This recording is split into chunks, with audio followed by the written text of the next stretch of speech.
कांग्रेस राज्यसभा रुकन नासिर हुसैन ने मीडिया से बात करते हुए मोदी सरकार की जानिब से लाए गए वक्फ बिल पर बने जेपीसी की मीटिंग में बिल को मिली मंजूरी पर हैरत अंगेज इंकशाफ किया। उन्होंने कहा कि जेपीसी की मीटिंग में जमहूरियत की धज्जियां उड़ाई गई और आइन को दरकिनार कर दिया गया। जेपीसी की मीटिंग में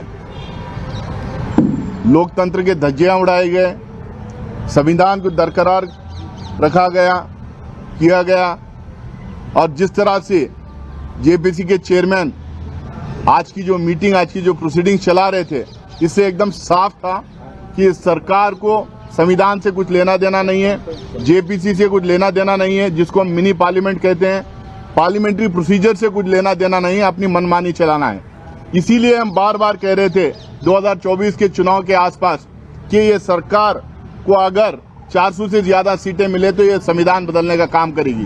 ये संविधान बदलने का इनको मौका तो मिला नहीं, इनको देश की जनता इनको सबक सिखाई है, लेकिन उसके बावजूद ये बिट्स एंड पीसेस में संविधान को खत्म करने का काम कर रहे हैं। आज जिस तरह से अक़लियतों के हकूक को दबाया गया, जिस तरह से अक़लियतों को खत्म करने की एक साजिश आज की मीटिंग में की गई, उससे एकदम साफ जाहिर है कि ये सरकार किसी भी तरह से इस देश में दो तरह के लॉ लाना चाहती है।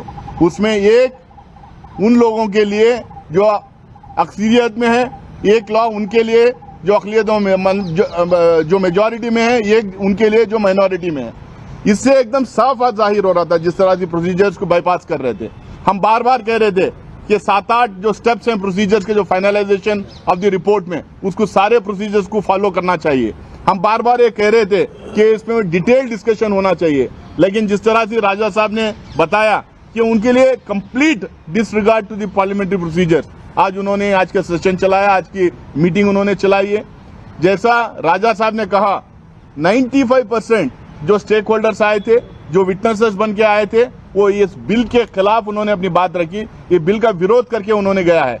5% वो लोग थे जो सरकार से स्टेज मैनेज थे, जिनकी मानसिकता एकदम साफ नजर आ रही थी, वो क्यों वहां पे आए थे। ना वो स्टेक होल्डर थे, ना उनको वक्त से कुछ लेना देना था। हम कह रहे थे कि ये 95% या 100% जो स्टेक होल्डर्स आए थे, उनके मिनट टू मिनट उनका जो मिनट्स है वो हमारे सामने रखा जाए, सारे मेंबर्स को दिया जाए, वो नहीं दिया गया। जो स्टेक होल्डर्स को हम लोगों ने सवाल जो पूछे थे, उनके जो रिप्लाईज आए थे, उसका हम लोगों ने पूछा कि उसको सारे मेंबर्स को प्रोवाइड करो, लेकिन उसका कोई खुलासा नहीं था। उसने हम लोगों को कोई उसका सर्कुलेशन नहीं किया। हम लोगों ने कहा कि जो मिनिस्ट्री ऑफ माइनॉरिटी अफेयर्स, जो जेपीसी के इतने सारे प्रोसीडिंग्स में जो बैठी हुई थी, उनकी रिपोर्ट की कॉपी हम लोग को दें, ताकि उनसे हम लोगों को पता चलेगा कि इसमें ये 34-35 मीटिंग जो चले उसमें उसका निष्कर्ष क्या है करके, वो दिए नहीं। पिछले 3 स्टेट्स में जहां हम गए थे, पटना, लखनऊ और बिहार में जो मीटिंग्स हुए, जिनको 7 दिन 10 दिन का टाइम दिया गया था रिप्लाई करने के लिए, वो रिप्लाईज हम लोग को प्रोवाइड नहीं किया गया। अचानक रात के 11:30 बजे ये कुछ अमेंडमेंट जो प्रपोज किए गए थे, वो अमेंडमेंट को कंसोलिडेट करके हम लोग को भेजते हैं और कहते हैं ये कल क्लॉज टू क्लॉज डिस्कशन है। भाई, जब स्टेक होल्डर्स की डिपोजिशन हो गया, जब विटनेसेस आके चले गए, जब मिनिस्ट्रीज आके डिपोज किए, उसके बाद में जेपीसी के मेंबर्स को आपस में क्लॉज टू क्लॉज डिस्कशन करना चाहिए। जो अमेंडमेंट सरकार लाई थी उसको डिस्कस करना चाहिए, उसका कोई डिस्कशन नहीं, सीधा वोटिंग पे आप चले जा रहे हैं। इसका मतलब क्या है? फिर ये पूरा जो एक्सरसाइज था, 3-4 महीने 6 महीने का जो एक्सरसाइज था, ये किस चीज के लिए एक्सरसाइज था?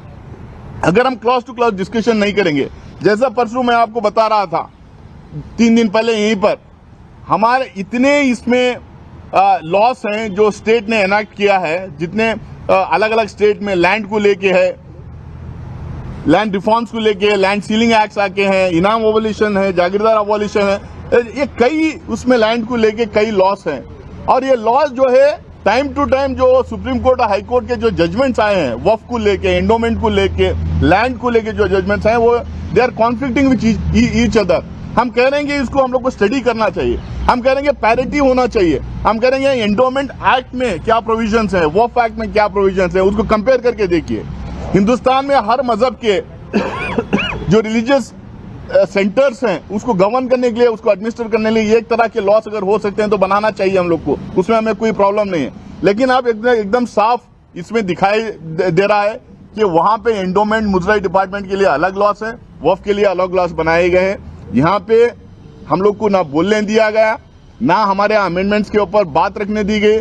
जो मूवर है अमेंडमेंट का उसको एक दो शब्द जनरली पार्लियामेंट में बोलने दिया जाता है, यहाँ पे बोलने नहीं दिया गया और पूरे तरह से बुलडोज करके इस बिल को लेके आ रहे हैं। सिर्फ और सिर्फ इनकी मंशा ये है, एक दिल्ली इलेक्शन में उसका फायदा उठाएं, दूसरा इनको जो है एक माइनॉरिटीज को इस देश में सेकेंड ग्रेड सिटीजन बनाने के राह में जो है उस डायरेक्शन में ये पहला स्टेप है। बहुत बहुत शुक्रिया आप लोगों का।